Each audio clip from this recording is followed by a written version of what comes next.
વર્ષની ઉજવણી કરાઈ। ભગવાન શામળિયાને અનોખા શણગાર કરવામાં આવ્યા। હીરા જડિત મુગટ અને સોના આભૂષણોનો શણગાર।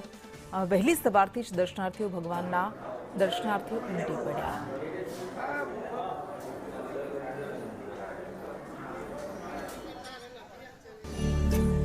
नए वर्ष की सबको शुभकामनाएं। और यहाँ से हम सीधे पुष्कर की तरफ रवाना हो रहे हैं, तो पहले श्यामला जी के दर्शन करते हुए निकलते हैं और सेठ जी से कहेंगे कि पूरा नव वर्ष ये देशवासियों के लिए बहुत शुभ हो और आर्थिक विकास, देश प्रगति करे। बस यही हमारे सेठ जी से प्रार्थना रहेगी। અને અમે લોકો રાજકોટથી આવ્યા છીએ।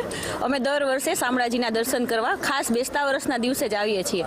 ભગવાન સૌનું કલ્યાણ કરે અને આપણને બધાને સુખ શાંતિ આપે એ માટે આપણે ભગવાનને પ્રાર્થના કરીએ છીએ અને ભગવાન આપણી મનોકામના પૂર્ણ કરે છે। આપણે બધા ભગવાનને એવી પ્રાર્થના કરીએ કે આપણે સર્વદ ઉપર જે માનસિક અશાંતિ એ રીતનું બધું વાતાવરણ હોય છે એ ખૂબ સારું થઈ જાય અને સર્વનું ભગવાન કલ્યાણ કરે, બધાની મનોકામના પૂરી કરે।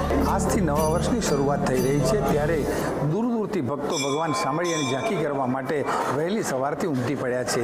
દ્રશ્યમાં જોઈ શકો છો કે યાત્રાધામ શામળાજીમાં વહેલી સવારથી તમામ ભક્તો હરખઘેલા બન્યા છે।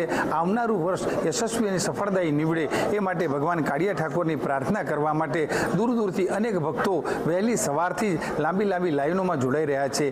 ભગવાન શામળિયાને પણ અનોખા શણગાર કરવામાં આવ્યા છે, ત્યારે ભક્તો સમગ્ર વિશ્વનું ભગવાન શામળિયો કલ્યાણ કરે એવી ભદ્ર ભાવના સાથે, પોતાના કુટુંબ પરિવારજનનું કલ્યાણ કરે એવી ભાવના સાથે ભગવાન શામળિયાને પ્રાર્થના કરી છે। શૈલેષ પંડ્યા, સંદેશ ન્યૂઝ, અરવલ્લી।